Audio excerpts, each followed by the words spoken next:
Or perhaps he might just end up throwing it away again. We'll have to see.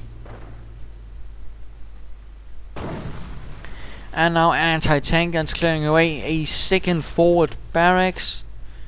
Again, not much luck in placing them in a very good manner. In fact, quite exposed. And if you remember my talk about medic stations, this sort of a place for forward barracks as well applies. Not a place, applies. You don't want to place them right, obviously, when you can just fire away at them. And riflemen moving in. Getting fired. Ooh, very good shot from the Stu-42, killing 4 in one shot. This is quite spectacular, and though quite irregular as well. And we have a Goliath moving in as well. Quite rare. You see those in fights, but they can be quite useful to clearing out bridges, obstacles, and of course infantry. Goliaths apparently not moving too much forwards, but there we go, moving around. Rifleman out in the open. Will it blow up? No, apparently it will just move straight past it. MG42 cleared out. Stu-42 firing away, and the Goliath missing somehow and getting detonated by the rifleman. Pioneer engineers taking heavy losses from the Stu-42, and riflemen getting out of there, not wanting to face the wrath of this 105mm howitzer. Blasting away at the walls, though apparently intending to hit this engineer, but missing.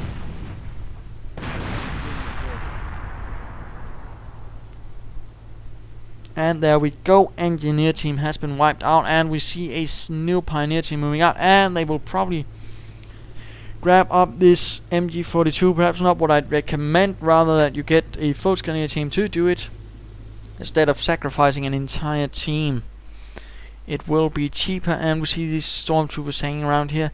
Still no reinforcements, still no healing, still no veterans 1, and a godly amount of munitions and fuel, but apparently no use for them. Not even upgrading the supply yard would really be beneficial to him. And a medic station would certainly also have been helpful, considering he's using all of these riflemen to decrease the amount of attrition. And goodness gracious, 7 riflemen teams. This is absolute madness. A veritable horde of riflemen ready to charge towards the German lines in complete death defiance. It's almost Soviet proportions, in fact. Stormtroopers still holding the western part with the MG42, and there we go, finally medic kits being distributed, and now retreating, and I'm not entirely sure why he finally got about to doing that in that order. And we have a Kampfkraft center up as well, quite impressive, and getting support veterancy instead, and apparently not armor or infantry veterancy, but this will certainly give the MG42 teams elite armor, which will certainly help them.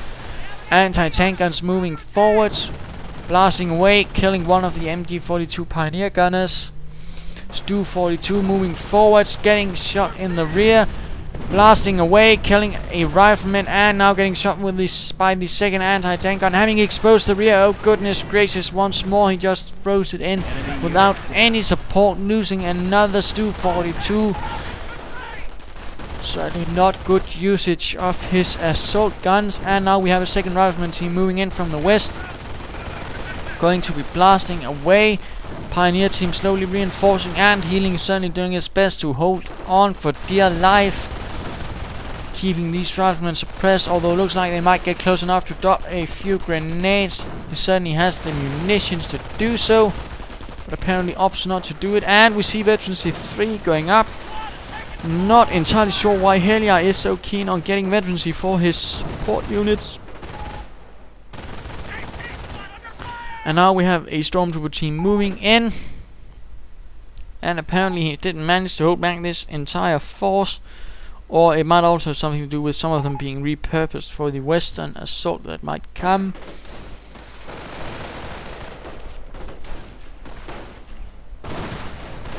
And Hajimemasite is apparently not too keen on this. The 4th Division still not really having edged forward.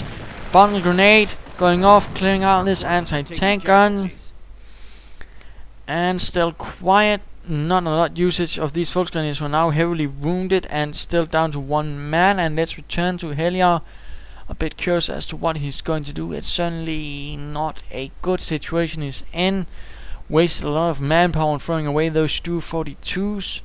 not using his infantry to their utmost, in fact just hanging around for large parts without much usage of them, and of course sacrificing entire teams to man machine guns.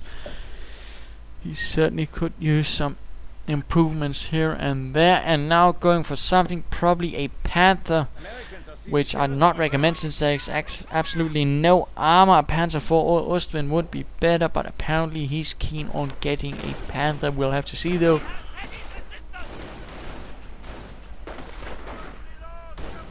Who knows? I might be wrong. And stormtroopers moving in for a small counter-attack. Pioneers laying down mines, and we see access to the Tiger has been allowed from the 503rd Schwere Panzerabteilung, which had a mix of Tigers and King Tigers. I do believe stormtroopers though quickly forced to retreat in the face of a flamethrower, taking a lot of damage but no losses. MG42 team opening fire on the engineers. Very good, very good. And will these engineers be cleared out? No, looks like these stormtroopers are catching fire. And down to only 2 stormtroopers, and we have a fresh assault from the Americans. Anti-tank gun once more blazing away at this forward barracks. Apparently are using armor-piercing rounds because the building is almost wrecked entirely. Large chunks of the building have been cleared out. So we'll have to see. Pioneers charging forwards, death defiantly. Not entirely sure why though. Bit of an odd move.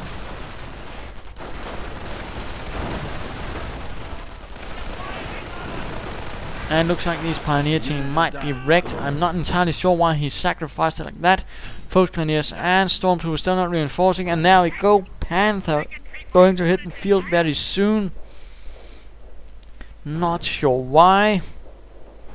Since while they are alright against infantry, they're certainly better than Stooks. The enemy advances. They're not that much better, and certainly I'd recommend an Ostwind or a Panzer 4. But again, there you go. Panther hitting the field. We'll have to see what he does with that. Stormtroopers reinforcing, but still not reinforcing. These Volksgun is apparently keen on just having them stand around for no good purpose. Panther moving ahead.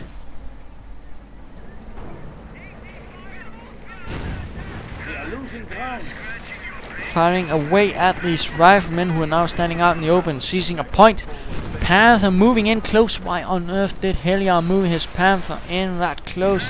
There was absolutely no reason for it, and the only thing it would have done was of course expose him to sticky bombs. So again, don't move your tanks in up close unless you have a really good reason. And this was certainly not one of those. And the Panther is paying the price for that. Engine damage, and we have anti-tank guns moving closer. Although not closer to this forward barracks. Anti-tank gun probably going to try and see if we can't knock out that Panther.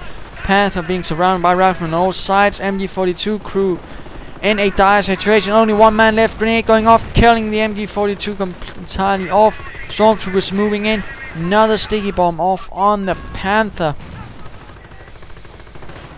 And Stormtroopers now, oh my goodness, using the entire Stormtrooper team to seize this gun. Not good at all. And riflemen moving in numbers,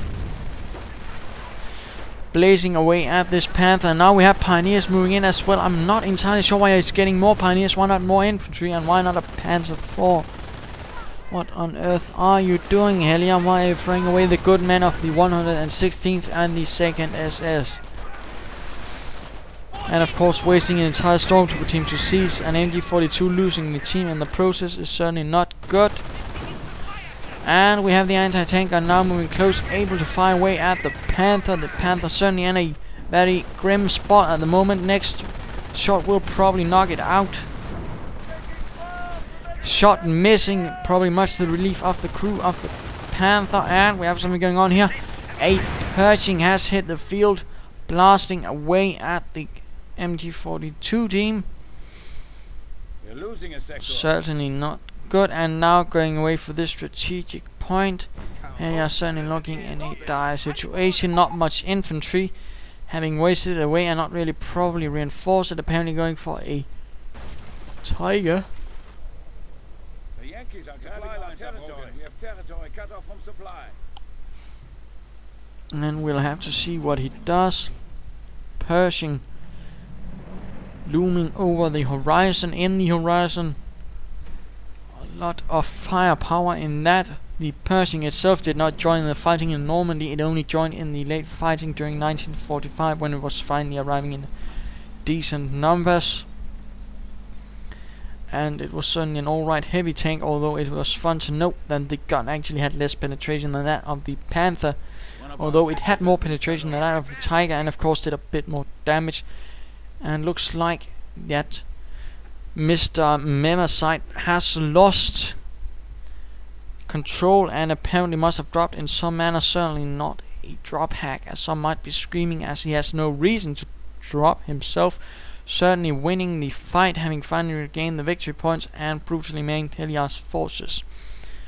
So there you go. I'd certainly say that unless Helliar pulls something off spectacular, then Memasite would have won the fight.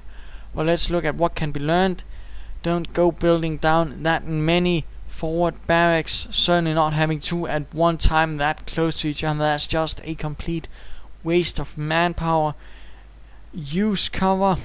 That was certainly something that Helliar had trouble with, losing a lot of troops that way.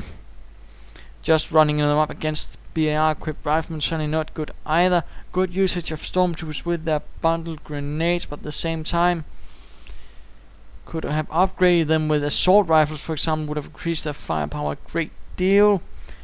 Very late at getting the Kampfkraft Center and only using it for the support units. Very bad idea. Why not use it for the stormtroopers or the armored units? And of course, this also leads me to a very important point. His manner in using the Stu 42, just throwing them in, no support at all, and of course losing the both of them in horrible ways. The same sort of applies to the Ostwind, no support and got knocked out in seconds. So, there you go. Hope you enjoyed this match, and if you did, why not subscribe or tell your friends. This is Imperial Dane saying, don't rush in your armor, in particular assault guns.